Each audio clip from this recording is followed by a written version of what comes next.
Un mensaje, ¿no? Que Sí. dejó la nota con el tema de los remiseros. Con el tema de los remiseros, hola, las cámaras en el auto estarían bien. El que anda de trampa, que camine, lo que importa es el chofer. Después tenemos otro mensaje que nos envían. Beto Queque, muy buen martes, excelente programa, como siempre, besazos, Ara. Bueno, no, yo lo que dije de trampa fue solamente una posición. Puede haber 1000 situaciones en las cuales una persona en un viaje de remis quiere privacidad. Hay que ver si una cámara en el remis viola. Sí. Vos sos abogada. Sí. Primero, buenos días, Maricel Siles, ¿cómo te va? Un placer estar acá, en nuestra casa. Bueno, vos sos abogada, sos concejal, terminás mandato ahora. Exacto, en el diciembre. próximo 10 de diciembre. A ver, como abogada, ¿te parece que una cámara en un remis viola algún derecho constitucional? No, porque las cámaras, al igual de lo que ocurre en la ciudad, son solamente cuando es a pedido de justicia que se ponen a disposición de un juez que las ve y en la medida que considere que valen como medida probatoria las va a tomar o no. De ninguna manera pueden ser mostradas en público.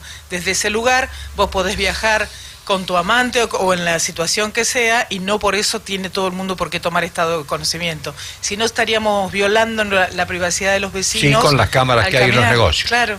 ¿Cuántos vecinos hay que se encontrarán con alguien y harán su vida privada, y mientras no modifiquen a nadie ni alteren, no toman estado No, tal público? vez lo que tendría que saber la persona que toma el remis, que hay una cámara, Eso seguro. ¿cierto? Eso Es decir, tener, seguro. porque entonces lo toma o no lo toma, está en él. Sí. Correr el riesgo de tomar un remis en una situación en la cual puede estar complicado o caminar. O caminar, pero sobre todo cuando está en vulneración el derecho de la seguridad de los trabajadores, creo que todos debemos tratar de colaborar en la puesta en marcha de las políticas de seguridad. Es alarmante. Es terrible. Es alarmante. Realmente es un tema muy terrible, y cuando se fue Cataldi, me decía que están esperando que la autoridad policial y la municipal la llamen para tratar este tema. Él tiene solamente 40 coches y en 40 coches tuvo 12 asaltos este mes. Sí. Si pensamos que hay 600 remises en Olavarría, estamos hablando de 120 robos. Si tuviéramos que respetar la proporción, estamos hablando de 120 robos mensuales. Y en el contacto que nosotros tenemos permanente con los fiscales por la mesa contra el narcotráfico que constituimos el año pasado, el problema de esto es que más allá del número tan exacto que das, es la gravedad en la violencia. Es cada vez más marcado el golpear, el uso de armas. No es solamente un acto intimidatorio de dame la plata, sino que también hay un hecho de violencia aparte del robo. Bueno, te convocamos para otro tema, pero de paso aprovechamos. Por supuesto, charlamos. Se dio un hecho que nos da el marco, el telón, el escenario, para tratar un tema que vos conocés muy bien. Vos haces un programa acá, precisamente en Cadena 103, sintonizando derechos, te interesa todo el tema que tiene que ver con la cuestión de género. Se dio el hecho el otro día, ayer creo que fue, de un señor aparentemente con algún tipo de discapacidad, de una provocación obscena hacia una mamá y una nena que viajaban en un colectivo. ¿Cuál es la diferencia entre abuso y violación? Un tema absolutamente interesante. Hace más de 20 años que me he especializado en estas temáticas.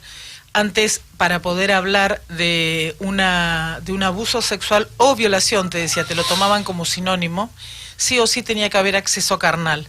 Si no, pasaba como un delito menor. Hoy, por suerte, en el Código Penal, por las reformas que se han dado, existen 2 delitos. La violación es el más grave, porque la violación, ya sabemos todos, implica el acceso carnal. Pero puede ir acompañado de un abuso. Que sería más violencia. Se caracteriza justamente, como lo decís, en la diferencia con el abuso por la violencia. ¿Por qué? Porque la persona que fue violada se da cuenta inmediatamente que fue víctima de un delito, porque sufrió un hecho que no quería. En cambio, el abuso puede estar entrampado en esta cuestión de te acaricio así porque te quiero, sobre todo para aquellas personas de corta edad que todavía no tienen una información suficiente en cuanto a lo sexual. Te toco sin querer, y esto se va dando en un tren de confianza a veces, donde la víctima no alcanza a darse cuenta que es víctima de abuso. Puntualmente a lo que ustedes se refieren y ante la falta de tiempo, lo que ocurrió ayer en Olavarría es claramente un acto de abuso, porque el abuso si la persona fuera discapacitada no sería así, ¿cierto? Si la persona es discapacitada, lo único que lo exime, digamos, cuando va al momento del juicio, es que no va a ser penalizada porque no tomó conocimiento, no tuvo conciencia del hecho. Además, vos sabés que la libido en personas discapacitadas a veces está muy exacerbada, ¿no? Exacto. Lo que sí no debemos dejar de remarcar en esto, que es importante, que el autor, en este caso puntualmente, es una persona con una discapacidad, pero en realidad lo que cometió es un abuso sexual. Si estás en un micro y alguien te exhibe sus partes íntimas, estás siendo abusada, aunque no te toque. Eso antes en la justicia era impensado. Directamente no lo tomaban de esa forma. Vos sabés que vos que conocés tanto el tema me vas a entender. Yo tengo 71 años. Vengo de una generación totalmente machista, criado por madres que generaron hijos machistas. Con lo cual se nos hace muy difícil entender alguna situación. Y yo leí el otro día, no sé si la viste, está muy interesante, una carta de una madre en La Nación que está muy preocupada cómo educar a un hijo de 14 años en épocas de ni una menos.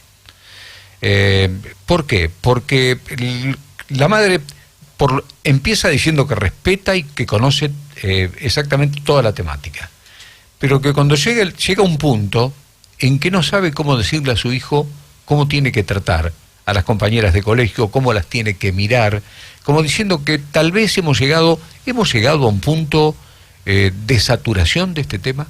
No, jamás. Si lo sintiéramos saturado, tenemos que tener en cuenta que existe la Ni Una Menos, que existen organismos especializados para atender esto, pero también tenemos la cruda realidad que seguimos sosteniendo el mismo índice de muertas, seguimos sosteniendo la misma cantidad de violencias y es aún peor. Va en aumento.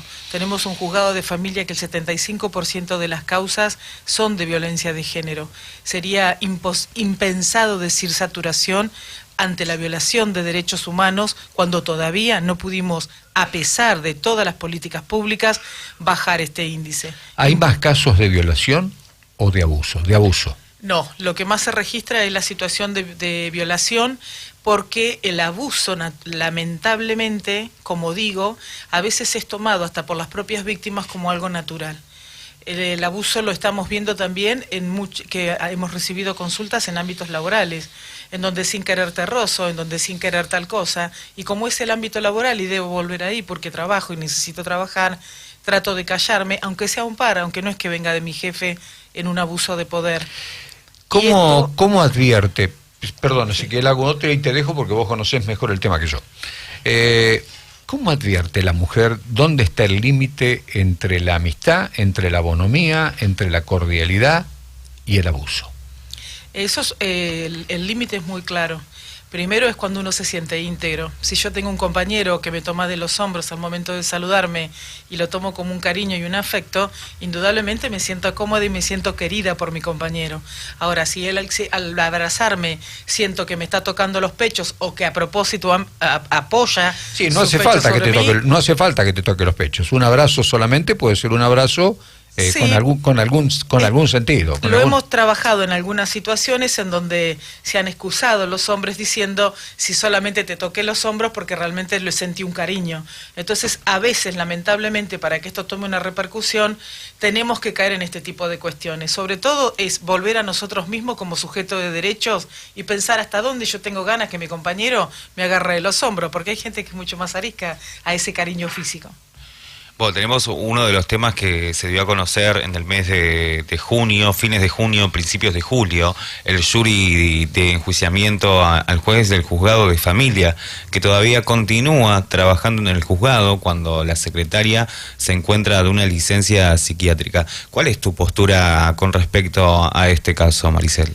Tengo una postura en donde fui consultada por la gente de Ni Una Menos, la Comisión Específica de Violencia Familiar y de Género que funciona en la Asociación de Abogados, donde todos pedían el apartamiento permanente de este juez, de Claudio García, hasta tanto se resolviera.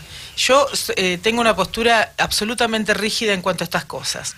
No podemos seguir demorando. Si hay un juez que tiene semejante denuncia, el jury tiene que ser hoy. No me pueden hablar de que el año que viene estarían fijando fechas y dada la repercusión, el trabajo, el reclamo efectuado por el mismo Sindicato de Trabajadores Judiciales y también por agrupaciones como Ni Una Menos, pudieron fijar los que van a ser integrantes de este jury para poder evaluar la conducta del doctor García. Yo creo que eso debe ser inmediato.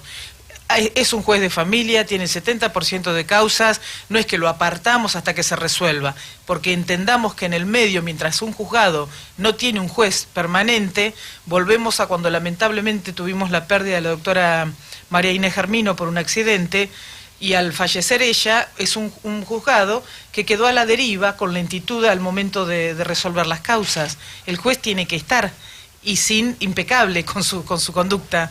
Entonces, ¿lo sostenemos o lo sacamos definitivamente? Hubo una terna, hay otros que pueden ocupar ese cargo y no vemos tampoco perjudicado el derecho a la justicia del resto de los ciudadanos. Bien, otra consulta, porque el sábado nos ha llegado información con respecto al defensor del pueblo Lorenzino, que dice que es necesario que se unifique el sistema de gestión de las causas judiciales por violencia de género. ¿Cuál es el estado actual de las causas de violencia de género en Olavarría? ¿Hay mucha lentitud? ¿Solo corresponde a un solo tribunal? ¿O hay derivaciones de tribunales? Coincido absolutamente con lo que dice Lorenzino, pero para nosotros no es nuevo. Nosotros hace más de 10 años que venimos predicando por esto y ¿qué es lo que nos pasa? Que Lorenzino lo marca.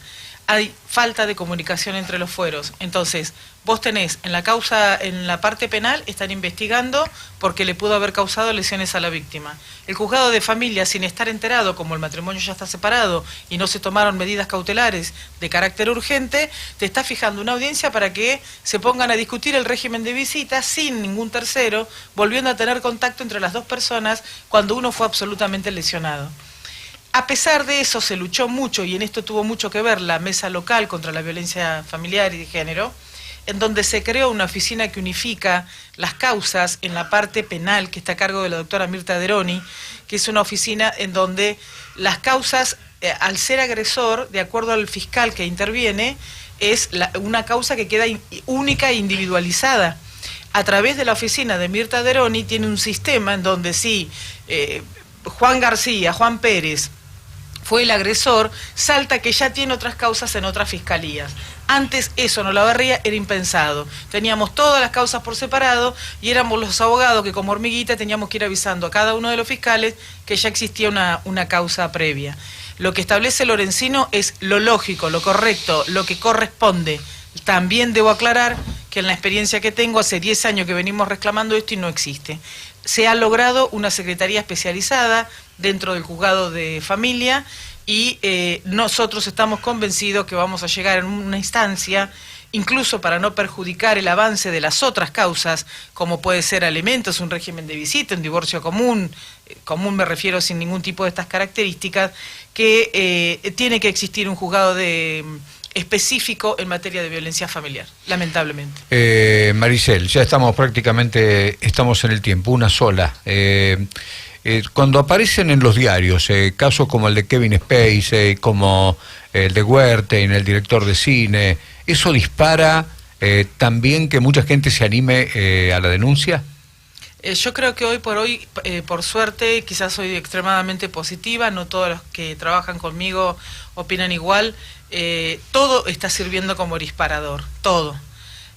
La concientización, la formación, incluso esto hoy por hoy se está trabajando dentro de las escuelas. Cuando yo arranqué era absolutamente impensado que vos le digas a un nene de jardín que tiene que respetar a su otra compañera y que el celeste y el rosa ya no existe más, que puede ser un color usado tanto por varones como mujeres. Cuando empezamos a romper todo ese tipo de estereotipos, creo que ahí ya hay un escenario puesto como para que todo el mundo se anime a empezar a denunciar. Bueno, nos queda otro tema. Dejás la concejalía el 10 de diciembre, venís del peronismo, así que bueno, vemos que el peronismo está muy desmembrado en Olavarría. Nos interesa saber cómo se van a agrupar, quién sería un referente, pero me parece que eso lo podemos dejar para otra nota porque ya no tenemos tiempo. Lo único que sí te quiero adelantar como primicia, y estamos muy contentos, que se logró una lista de unidad. Mirá qué bien. Sí, donde ha quedado el intendente de Merlo como presidente del PJ a nivel provincial, Sí, Menéndez. No, pero pensé que me decías en Olavarría. Y en Olavarría tenemos una lista de unidad, no vamos a internas, que va a estar encabezada por Federico Aguilera, que el vicepresidente es mi compañero de banca Germán Aramburu, y yo estaría ejerciendo la Secretaría de la Mujer. Es decir, que se respeta en el caso de Aguilera, no sé si su militancia o que es la persona que hoy supuestamente tiene más votos. Yo personalmente pienso que los votos son de Cristina, que esos votos son de Cristina, no son de Aguilera. Es un tema a discutir, pero es indudable que él ha podido posicionarse como una alternativa a un gobierno, y bueno, lo que sí también me da mucho placer poder decir que voy a estar a cargo dentro de mi querido PJ de la Secretaría de la Mujer, que los compañeros obviamente reconocen ya mi fanatismo, ya porque es una vocación absoluta sobre estas temáticas. Maricel, muchísimas gracias. Gracias a Está ustedes. sonando el tema, el top mañana. de las 9 de la mañana. Excelente. Muchísimas gracias. A ustedes, muy un atenta. placer. Nos queda pendiente esa charla. ¿Cómo no? Vamos a discutir un poco ahí, me parece. Sí, cómo no, con todo gusto, con todo gusto.